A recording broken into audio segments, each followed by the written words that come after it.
assured, good Cassio, I will do all my abilities in thy behalf.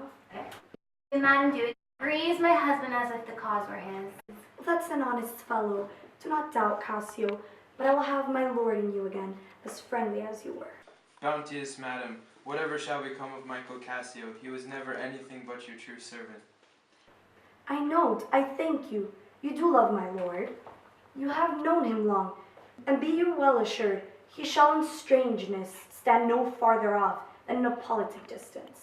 Ay, but lady, that policy may either last so long, or feed upon such nice and waterish diet, or breed itself out of circumstances, that I being absent my place supplied, my general will forget my love and service. Do not doubt that, before Amelia here, I give thee warrant of thy place.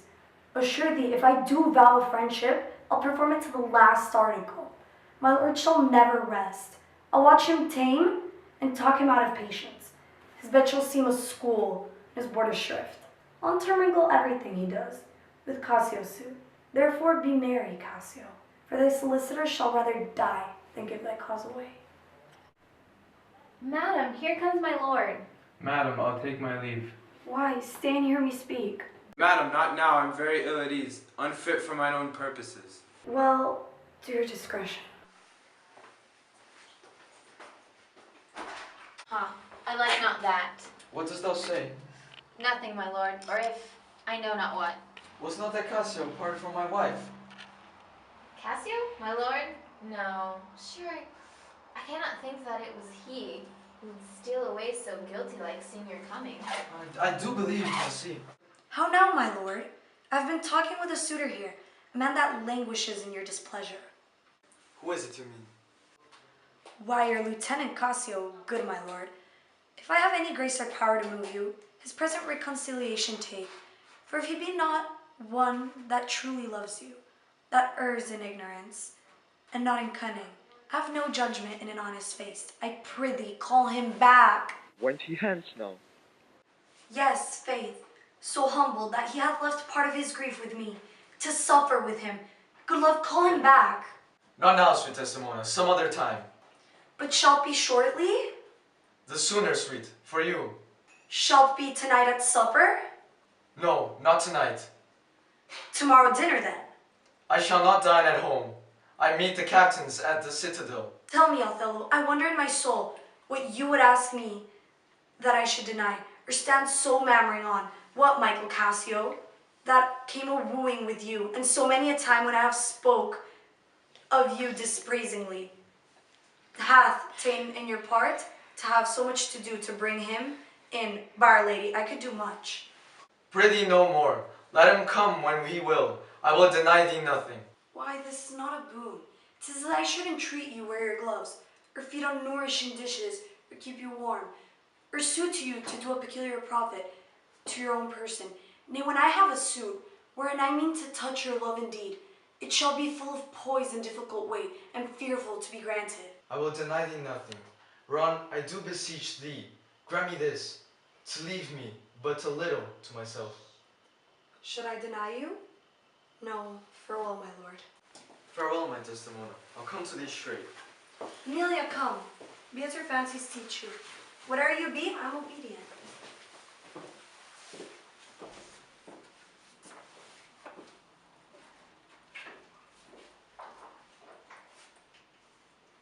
Excellent wretch.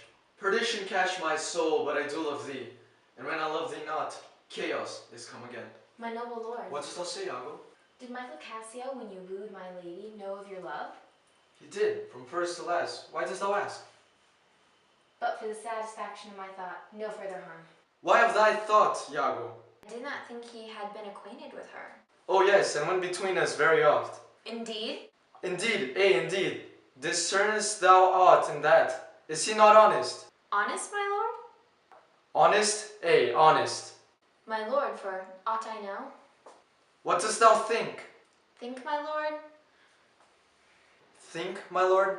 By heaven, thou echoes me as if there were some monster in thy thought, too hideous to be shown. Thou dost mean something. I heard thee say even now. Thou likest not that. When Cassio left my wife, what didst not like? And when I told thee he was of my counsel in my whole course of wooing, thou criest, indeed. and this contract, and purse thy brow together, as if thou then hast shut up in thy brain some horrible conceit. If thou dost love me, show me thy thought. My lord, you know I love you. I think thou dost, and for I know thou art full of love and honesty, and weighest thy words before thou givest them breath. Therefore, these stops of thine fright me the more, for such things in a falsely disloyal knave are tricks of custom, but in a man that's just their close dilations, working from the heart that passion cannot rule. For Michael Cassio, I dare be sworn, I think he is honest. I think so too. Men should be what they seem, or those that be not, would they might seem none? Certain men should be what they seem. Why then, I think Cassio is an honest man. Nay, yet there is more in this. I prithee, speak to me as to thy thinkings, as thou dost ruminate and give thy worst of thoughts, the worst of words. Good my lord, pardon me. Though I am bound to every act of duty, I am not bound to that all slaves are free to. Utter my thoughts? Why say they are vile and false, as where is the palace whereinto foul things sometimes intrude not?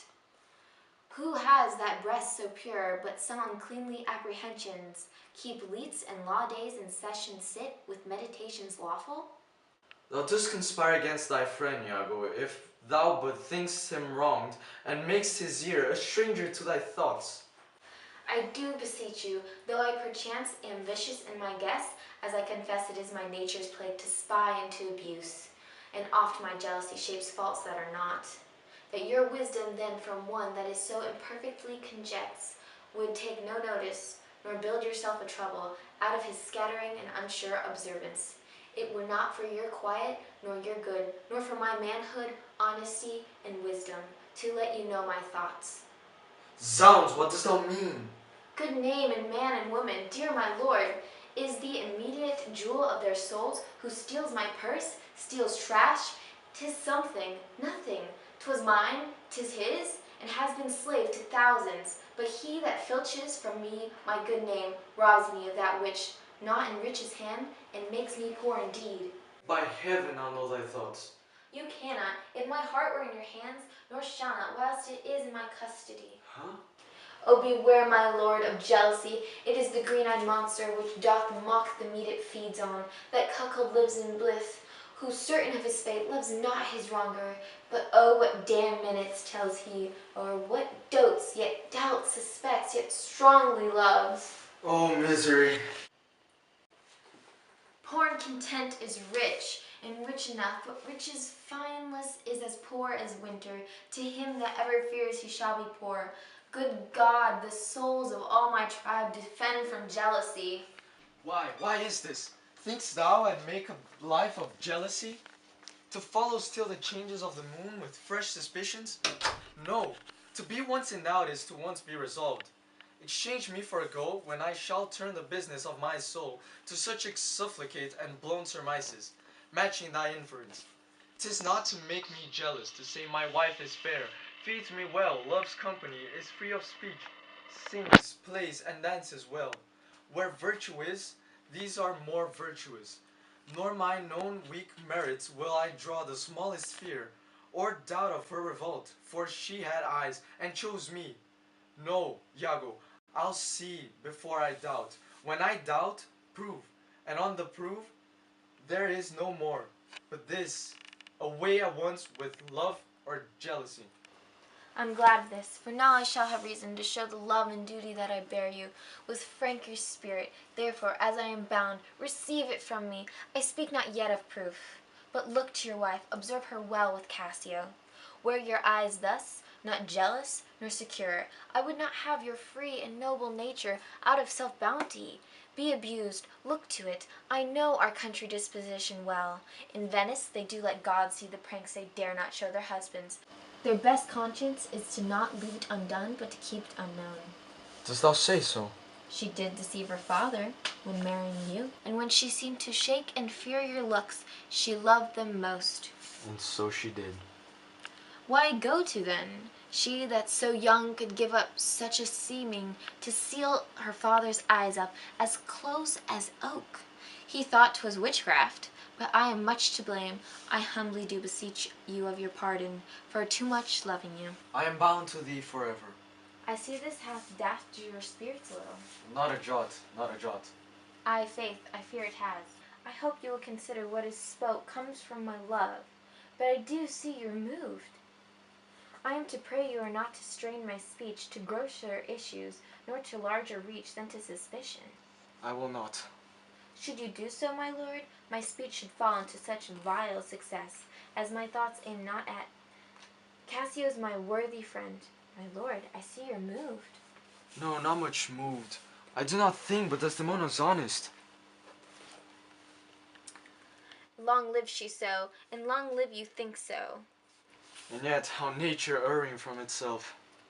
Ay, there's the point, as to be bold with you, not to affect many proposed matches of her own clime, complexion, and degree, whereto we see in all things nature tends, though one may smell in such a will most rank, foul disproportions, thoughts unnatural, but pardon me, I do not in position distinctly speak of her, though I may fear her will, recoiling to her better judgment, may fall to match you with her country forms, and happily repent. Farewell, farewell. If more thou dost perceive, let me know more. Send on thy wife to observe. Leave me, Iago. My lord, I take my leave. Why did I marry? This honest creature doubtless sees and knows more, much more than he unfolds. My lord, I would I might entreat your honor to scan this thing no further. Leave it to time, although 'tis fit that Cassio is placed, for sure he fills it with great ability. Yet if you please to hold him off a while, you shall by that perceive him in his means. Note, if your lady strain his entertainment with any stronger venom importunity, much will be seen in that. In the meantime, let me be thought to busy in my fears as worthy cause I have to fear I am, and hold her free, I do beseech your honor. Fear not my government. I once more take my leave.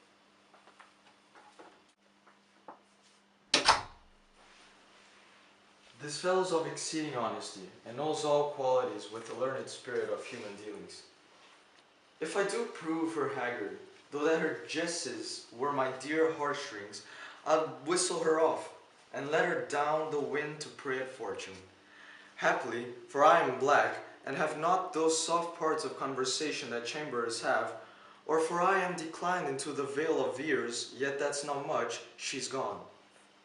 I am abused, and my relief must be to loathe her.